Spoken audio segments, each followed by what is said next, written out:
that core idea of the book is there in the film, and throughout the entire film, Mima is wrestling with this image of what she's supposed to be and what she wants to be. That is represented between these two Mimas, Mima and the ghost Mima that follows her. And also what she almost feels she can't escape. The brilliance of portraying it that way as the ghost Mima, it is this idea that follows her around that she just can't get away from no matter what she does. She can take all the parts in the world, she can change her image as much as she wants, and yet that Mima is still there, and that Mima is still expected. That Mima still has a presence in the world, which certainly is very haunting if you're trying to transition in any way, in your career, in your personal life, whatever it is, and seems to be a very large part of her decline. There's this interesting idea in the movie where you have Rumi and Mamania, and Rumi and Mamania, as the film proceeds, are kind of revealed to be the two worst nightmares of a performer. Rumi is the overbearing manager that's trying to live through her client, and then Mamania is the obsessed fan who's become murderous. It's interesting that these two characters are embodying these extreme fears that a performer might feel. Yeah, even the way that he's drawn is absolutely a nightmarish figure. Really chilling.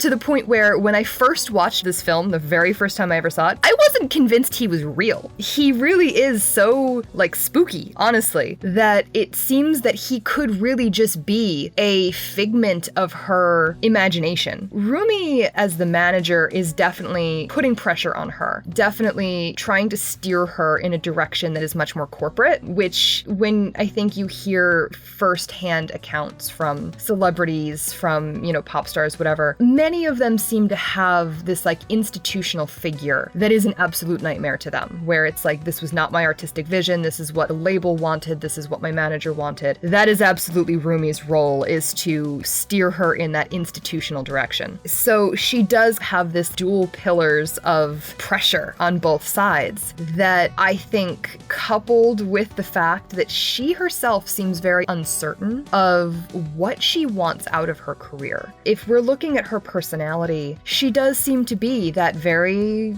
buoyant, innocent little girl character. It would not have been a stretch for her to continue on in that idol role. She really is the one putting the pressure on herself to grow up, to graduate, to push herself into a more adult space, where on both sides, she's getting Rumi, she's getting, her Mamania, I'm sorry, I forgot his name again. She's getting both of these figures saying, don't change, continue on the way that we thought that you would, which is very likely, an artist's worst nightmare. It's in that regard that I think you could look at the movie as just completely surrealistic film, where the first time when she gets hit by that truck, where she's just dead, and the rest of this movie is just kind of a death dream, because after that sequence, the movie is just repeating its scenes. And the fact that you could boil down those two characters to the worst fears of a performer, it removed my confidence that the ending of the movie was a literal ending. I really don't know how much of the movie was a literal anything. I think a lot of what we're seeing is concocted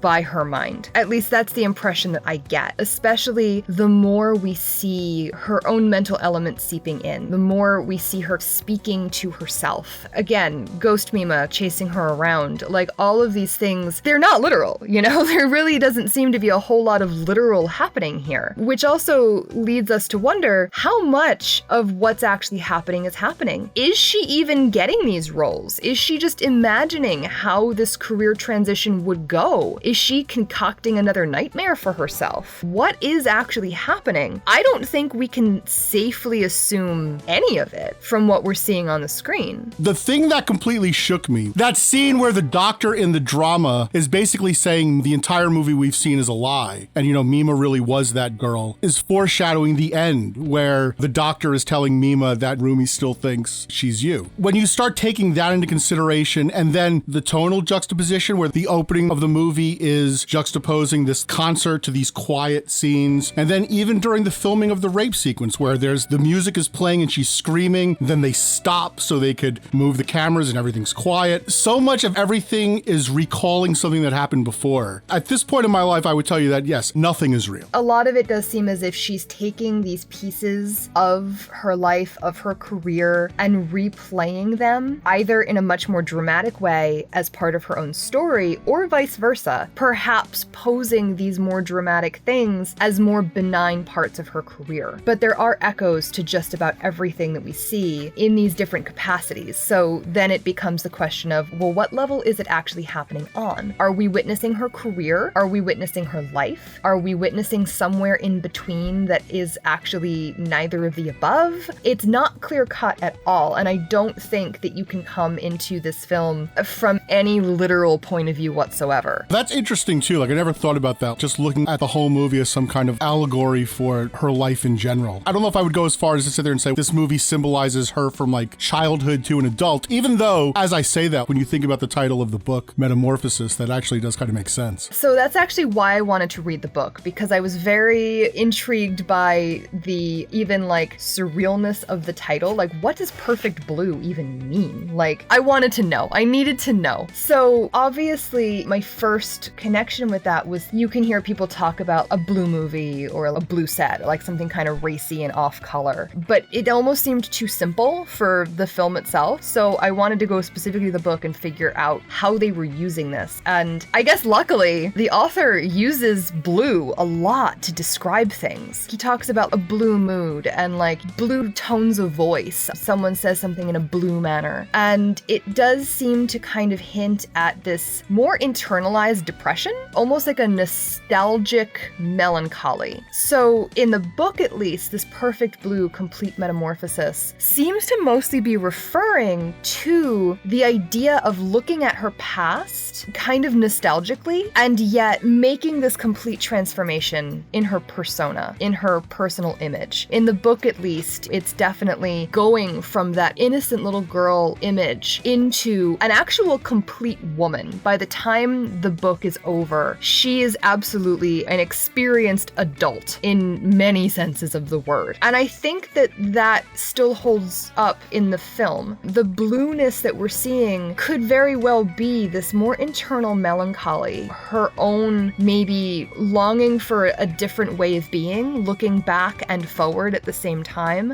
while she's struggling to transform herself into something else, but never really being able to get away from that past version. So it's not necessarily the kind of blue that you can pull out from any other previous usage. The author does seem to use it very, I don't want to say uniquely, but like very specifically, which I'm glad I read it for that alone. But the rest of the book is very strange. What do you think about the interpretation of Metamorphosis describing Mima's metamorphosis into like a serial killer?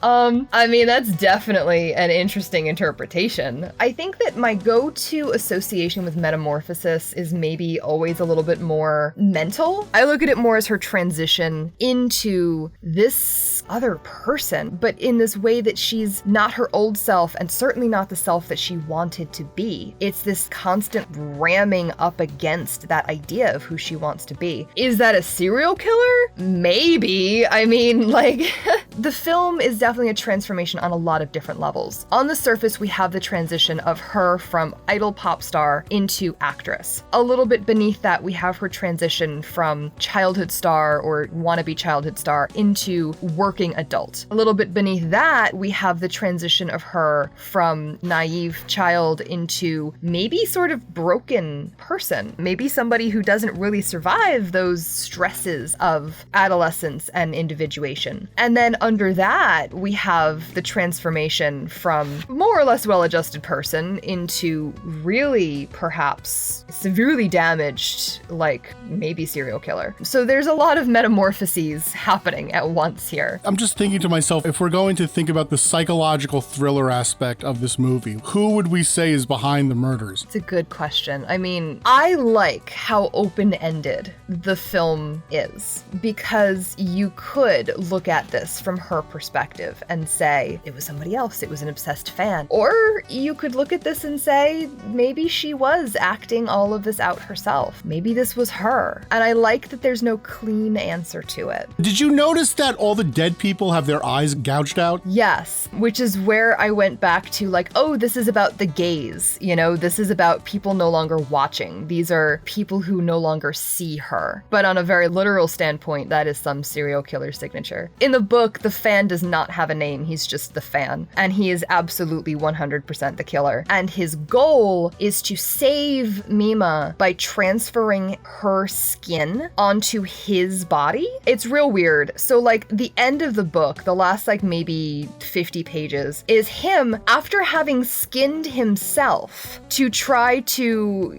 get Mima's skin, like try to kill her and put his skin on him. So he's just running around as a skinless monster for the last 50 pages of the book. And they're beating him over the head with stuff, he's getting stabbed, all of this stuff is happening to him, and he's actually like saying like, it's my desire that keeps me alive. I'm reading this going, dude should be dead by now. Dude should have been dead, like... I think that actually sounds awesome. That sounds like a Takashi Miike movie, you know? It's a very different film, for sure. Honestly, in the very beginning, he skins his arm and tries to transfer this, like, little girl's skin onto it to see if it's gonna work. And I'm thinking to myself, oh, well, he's not, like, long for this world because that's gonna, like, necrotize and he's not going to a hospital. So, like, he's out of here. Like, he's not even a real villain. And next thing I know, he's running around for 50 pages without his skin, so it would have been a very different movie if they had done that literally. So I'm actually quite glad they didn't stick too religiously to the book there, because like I said, much more elegant film. And also very interestingly, in the book, Rumi is not her manager, she's her assistant, and she's actually a failed idol that the management company just needed a role for, so they assigned her as her assistant. So she's actually this very chipper, upbeat, pure character that serves kind of as like Mima's reason for continuing on. I have to do this for Rumi because she couldn't do it herself, so I'm gonna do it for her. So there's a lot of interesting changes as far as the way that the film took these characters. What you're describing from the book sounds like Black Swan, the relationship between Natalie Portman and her mother. Yeah, that's a good parallel. She definitely sees her as this innocent, wide-eyed, she couldn't do it, but I'll do it for her character. And Rumi still, though,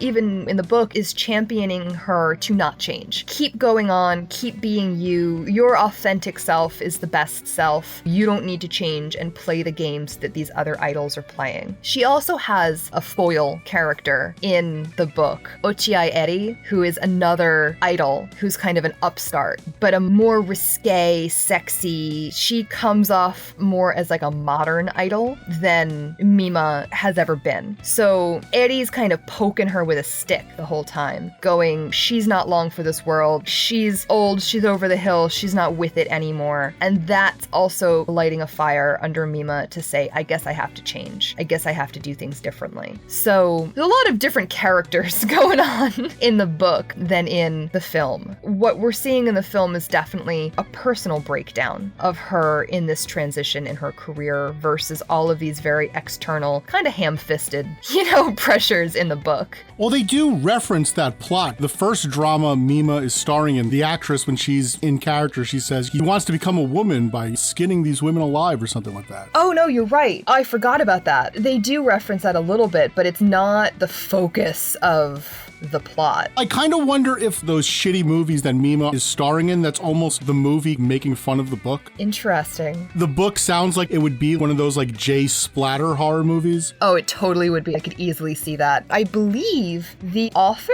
did an anthology of other idol stories too. Similar things of like actresses and idols and whatnot confronting their career fears. So I wonder if some of those might have found their way into some of those plot lines too, because there's a second afterword in the book that was written after the writer saw the movie, and he mentions even how surreal it was to see his book on screen And of course, I'm reading this going like, a part of your book made it to the screen.